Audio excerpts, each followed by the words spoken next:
Hello, I'm Pearl, and this is me talking about mindfulness in a very, very short video. And the reason I'm doing this is because I hear so many definitions and discussions about mindfulness and meditation, and sometimes I get a bit frustrated about what people say it is and what it isn't.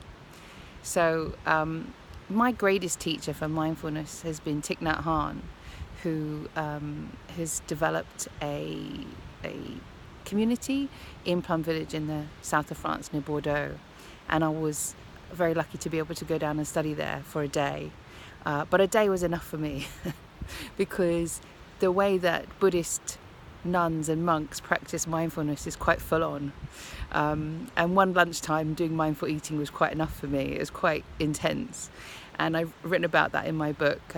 It's actually in Camino de la Luna Reconciliation.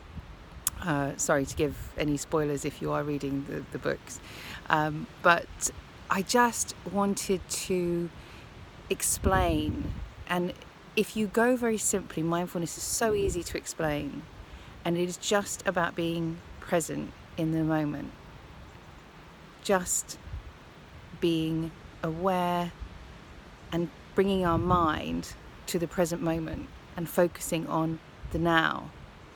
And so if you see from that definition of mindfulness, it has a lot in common with a lot of other practices. So for example, Eckhart Tolle talked about the power of now, and Don Miguel Ruiz talks about awareness and attention. And those are incredibly powerful tools. And I think if you really study them, you will find similarities and differences between them. But it's really about being able to let go. And I love that I came to the beach to do this talk, and I thought I was going to be talking about the waves. And I don't know if you can hear the waves. It's far too windy on the beach to do this today. So I came on this little sand dune walk, and I've discovered this little pocket behind the sea. And I thought this actually was a great metaphor for mindfulness, because as you see, it's quite calm here. But if you look, you'll see that the grass is waving, and you can probably hear the waves. So there's this kind of chaos outside this little pocket. And also, if you can see, there's a path leading forward, and behind me, or in front of me, depending which way I go, this is the path I came to get here. So the past and the future and everything, all the chaos in life is all around us. But it's coming to this one spot and just learning how to be present in our lives, learning how to inhabit the moment. And so it's very, very simple. And also people spend not thousands of years, because we don't live that long.